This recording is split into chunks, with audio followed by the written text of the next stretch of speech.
Dear students, today we will discuss about the 11th class topic SHM, Simple Harmonic Motion. Simple harmonic motion को discuss करेंगे हम. Simple harmonic motion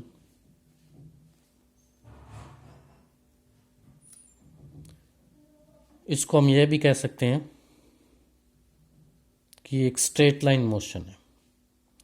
कोई भी particle जब to and fro motion करता है but in a straight line, एक straight line में टू एंड फ्रो मोशन करता है तो उसको कहते हैं सिंपल हार्मोनिक मोशन.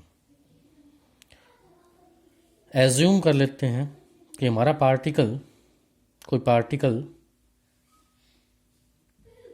अपनी मीन पोजीशन, ये वाली जो पोजीशन होती है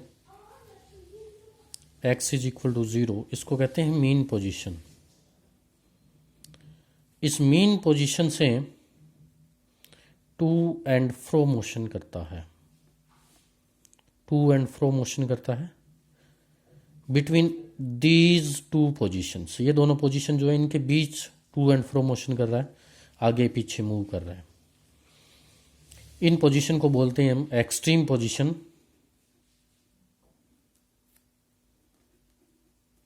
extreme position.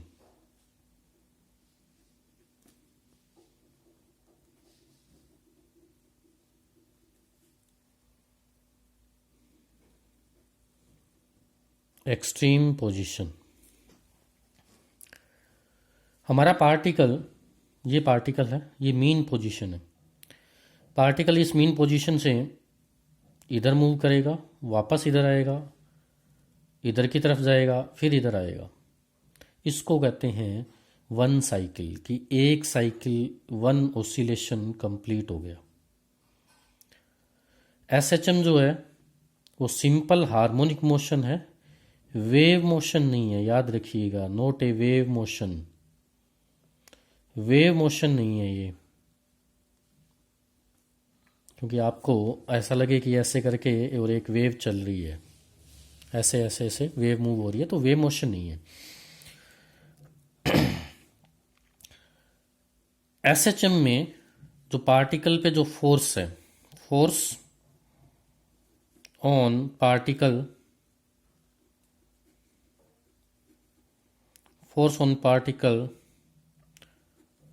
always towards mean position. Mean position की तरफ रहेगा फोर्स हमेशा ही. यहां पार्टिकल है, इधर की तरफ मूव किया तो रीस्टोरिंग फोर्स उसको क्या करेगा, इधर लेके आएगा.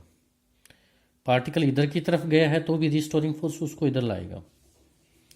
पार्टिकल यहां पहुंच गया, यहां पहुंचने के बाद भी रीस्टोरिंग फोर्स उसको इधर की तरफ लाएगा. इसका मतलब है पार्टिकल अपनी मीन पोजीशन से किधर भी मूव करे, फोर्स हमेशा ही टूवर्ड्स द मीन पोजीशन की तरफ लेके आएगा. क्योंकि मीन पोजीशन जो है वो स्टेबल होती है, स्टेबल पोजीशन है, और पार्टिकल हमेशा स्टेबल पोजीशन में रहना चाहता है. अगर आपने इस पार्टिकल को यहां तक खींच के छोड़ दिया, यहां तक खींच के लाए और फिर छोड़ा, तो पार्टिकल इधर आएगा. क्यों आ रहा है, इधर की तरफ क्यों जा रहा है? क्योंकि फोर्स जो है, रीस्टोरिंग फोर्स, वो उसको लेके जा रहा है. तो इसलिए force on particle always towards mean position. In mean position पे हम बात करते हैं. फोर्स हमेशा ही प्रोपोर्शनल होगा माइनस एक्स के. माइनस एक्स मतलब डिस्प्लेसमेंट ऑफ पार्टिकल. लेकिन एक चीज याद रखिएगा, ये डिस्प्लेसमेंट मेजर कहां से होगा? मेजर होगा मीन पोजीशन से. बस सबसे इंपॉर्टेंट चीज यही है एसएचएम की, मीन पोजीशन से मेजर करना है इस एक्स को. इसलिए हमेशा ही फोर्स डिस्प्लेसमेंट के अगेंस्ट लगेगा मीन पोजीशन से जब आप मेजर करोगे. यहां से इधर की तरफ गया पार्टिकल, तो फोर्स इधर, डिस्प्लेसमेंट इधर है। यहां से डिस्प्लेसमेंट इधर हुआ, तो ये नेगेटिव डायरेक्शन है आपकी, है ना, ये नेगेटिव डायरेक्शन है। ये पोजीशन जो है वो ओरिजिन, ये पोजीशन जो मीन पोजीशन है, इसको अगर ओरिजिन कंसीडर करें तो यहाँ इधर वाली डायरेक्शन जो है वो पॉजिटिव है डिस्प्लेसमेंट में, और इधर वाली डायरेक्शन जो है वो नेगेटिव है। एक्स जो है वो नेगेटिव होगा, इधर एक्स जो है वो पॉजिटिव होगा। तो जब इधर जाएगा पार्टिकल तो एक्स नेगेटिव है, तो फोर्स किधर है, इधर की तरफ। एक्स की जगह माइनस एक्स रखोगे तो फोर्स पॉजिटिव इस डायरेक्शन में हो गया। इसलिए F is equal to minus k x, k constant होता है। तो ये SHM की पहली इक्वेशन है। SHM, कोई भी पार्टिकल अगर SHM कर रहा होगा तो उसकी नेसेसरी कंडीशन होगी F is equal to minus k x. Second, particle जो है उसका mass, particle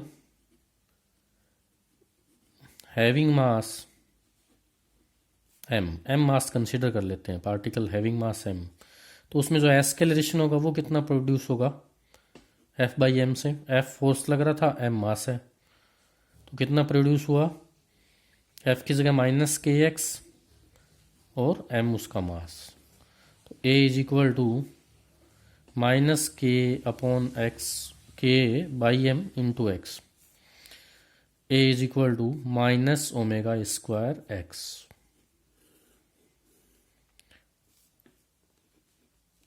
omega square is equal to k by m, ये कांस्टेंट कंसीडर किया हमने, क्योंकि के भी कांस्टेंट है, एम भी कांस्टेंट है, तो एक अनदर कांस्टेंट ले लिया ओमेगा स्क्वायर।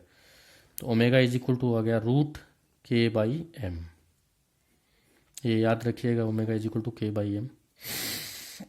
अब ये ओमेगा स्क्वायर क्यों लिया है ना, क्योंकि के और एम, के और एम जो है वो दोनों पॉजिटिव होने चाहिए। के बाई एम का जो रेशो है वो पॉजिटिव आना चाहिए, इसलिए स्क्वायर के फॉर्म में हमने कांस्टेंट लिया है ना। के बाई एम जो है वो ऑलवेज पॉजिटिव होना चाहिए, इसलिए ओमेगा स्क्वायर कांस्टेंट लिया उसके इक्वल। तो सेकंड कंडीशन होती है SHM की, सेकंड कंडीशन ऑफ SHM। अब इसके बाद इसी डायग्राम पे अगर हम जाएं तो V जो है, V ये mean position x is equal to 0। आपने क्या किया, यहां से पार्टिकल यहां पे गया, आपने उसको खींच के यहां पे छोड़ा, तो पार्टिकल SHM करेगा, ऐसे ऐसे मेन पोजीशन से ऐसे SHM करेगा। यहाँ पे जब पार्टिकल है, यहाँ से SHM करता हुआ यहाँ आएगा, फिर इधर वापस जाएगा, तो इस टाइम पे उसकी वेलोसिटी कितनी होगी, 0, क्योंकि यहाँ से जब यहाँ जाएगा तो फोर्स किधर लग रहा है, इधर, टूवर्ड्स द मीन पोजीशन, इसलिए धीरे धीरे उसकी वेलोसिटी क्या हो जाएगी, कम होती जाएगी। यहाँ आके उसकी वेलोसिटी कम हुई तभी तो वो वापस रिटर्न हुआ। इसका मतलब यहाँ से यहाँ तक जाने में उसका जो एस्केलरेशन था वो इस डायरेक्शन में था, क्यों, क्योंकि फोर्स इधर था, तो एस्केलरेशन भी इधर था। पार्टिकल इधर मूव कर रहा है, पार्टिकल यहां से यहां तक जा रहा है, बट एस्केलरेशन इधर है, वेलोसिटी इधर है, एस्केलरेशन इधर है, और इस एक्सट्रीम पोजीशन पे V 0 हो गया। अब V 0 जब हुआ तो पार्टिकल मेन पोजीशन की तरफ वापस आने लगा, तो यहाँ पे जब पार्टिकल आया तो V कितना हुआ, V मैक्सिमम हो जाएगा। 0 से कुछ वैल्यू तक इंक्रीज होता गया, यहाँ पे जो वैल्यू होगी वो मैक्सिमम हो जाएगी। जब पार्टिकल वापस रिटर्न हो रहा है उस केस में उसका एस्केलरेशन किधर है, इधर की तरफ है, क्योंकि फोर्स हिला रहा है उसको इधर। और इस V जब मैक्सिमम हुआ तब A कितना हो गया, यहाँ पे 0, ए ज़ीरो हो जाएगा। ए यहाँ तक पहुँचते पहुँचते ए की वैल्यू ज़ीरो होगी। क्यों? क्योंकि यहाँ पे ए इधर की तरफ जब आ रहा है तो ए की वैल्यू कम हो रही है धीरे धीरे। फॉर एग्जांपल ए की वैल्यू पहले 5 थी, तो थोड़ी देर बाद यहाँ पे आते ही ए की वैल्यू 3 हो गई, फिर ए की वैल्यू 2 हो गई, ए की वैल्यू 0। यहाँ पे ए की वैल्यू 0 हो गई और वेलोसिटी मैक्सिमम हो गई। इसका मतलब यहाँ 0 से यहाँ तक वेलोसिटी इंक्रीज हो रही है, बट ए कम हो रहा है। इसका मतलब वेलोसिटी के इंक्रीज होने की रेट वो कम हो रही है। वेलोसिटी तो इंक्रीज हो रही है लेकिन कम, धीरे धीरे, every time interval, every second कह दो आप, उस टाइम वेलोसिटी अब धीरे धीरे इंक्रीज हो रही है। यहाँ से पार्टिकल इधर की तरफ जाएगा। जैसे ही पार्टिकल यहाँ से इधर वापस इधर की तरफ आया तो फोर्स किधर लगा? उसको मीन पोजीशन की तरफ लेके आएगा फोर्स। इसका मतलब यहाँ पे भी एस्केलेरेशन किधर है? इस डायरेक्शन में। अभी भी पार्टिकल इधर जा रहा है लेकिन एस्केलेरेशन अभी भी उसमें किधर है? इधर। जैसे ही पार्टिकल यहाँ पहुँचा, v कितना हो गया? 0 हो गया। v कितना हो गया? 0 हो गया। v की वैल्यू 0 होगी। तो यहाँ पे a 0 हुआ था और इधर की तरफ जैसे